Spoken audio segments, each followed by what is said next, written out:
Alright, in this last video, this lighting sucks. Talked about drilling and tapping and helicoiling these Dodges, which is a pretty common problem on these Dodges. These bolts rust out, or someone over tightens them and strips them out.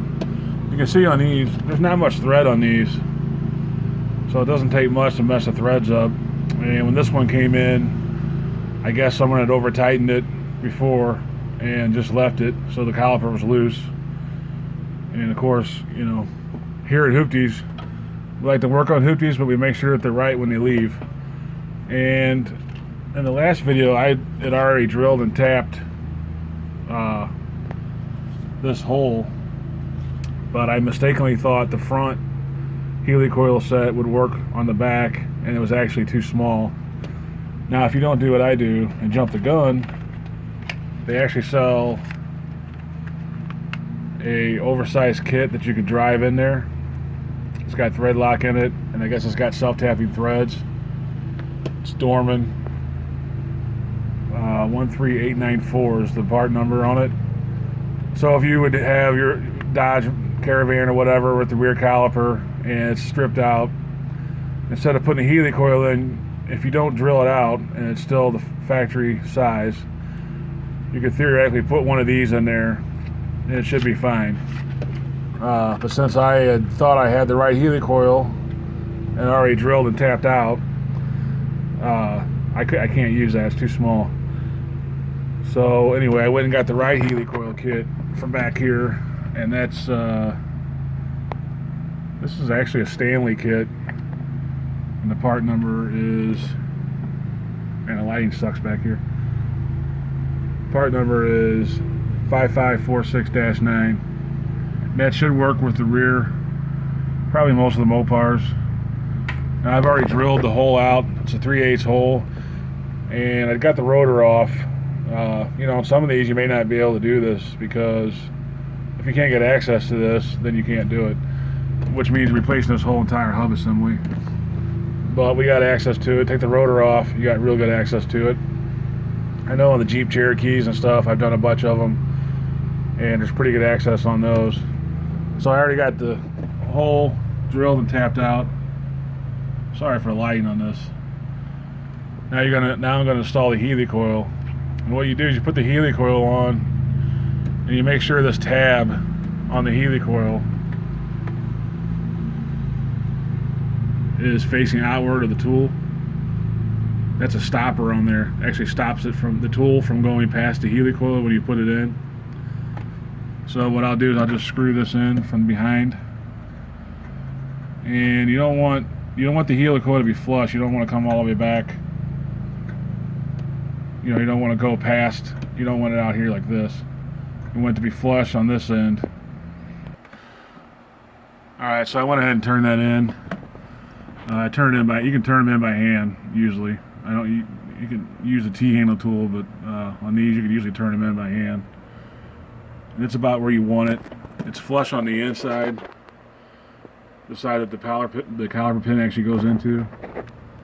And then on this end, it's not sticking out past the caliper bracket here. Now this does, you know, these kits are about 30 bucks. It does add to your brake job. But if I was going to go ahead and replace this whole thing, we're talking about a whole bunch more money.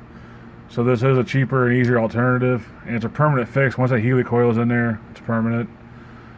And you can see the tool, that stopper, stopped the tool from coming all the way out, and then the tool just screws right out after that. And then I always recommend getting new caliper pins when you do this. You don't want to use the ones that are screwed up and rusty. So the auto parts store has new pins.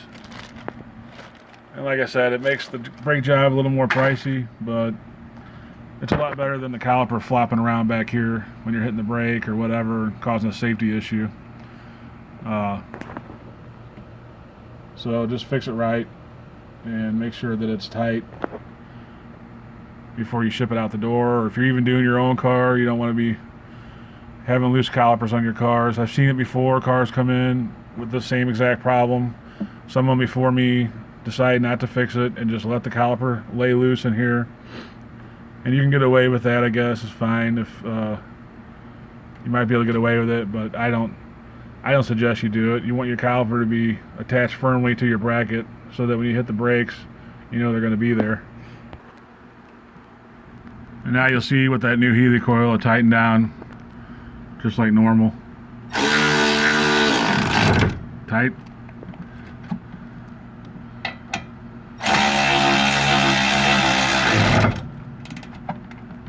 And they're both tight.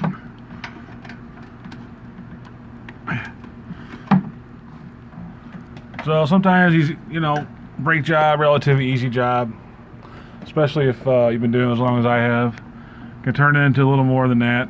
A couple trips to the auto parts store, of course. The O'Reilly's that I go to all the time didn't have the right Helicoil kit, and then we had to go somewhere else and get the runaround.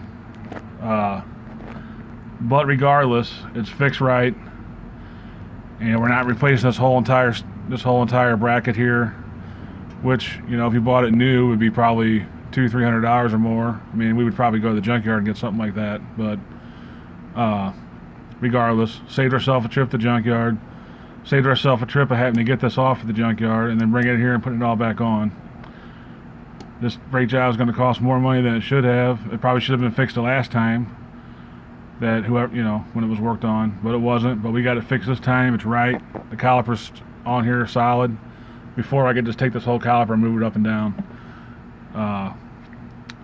So if you got a Mopar or a Dodge and you got a problem like that where it's stripped out, you don't have to panic too much. Just get the Helicoil kits at the auto parts store. They all have them pretty much, and fix it right, and you'll be good to go back on the road, and you won't have as big a repair as if you had to replace this whole entire assembly here.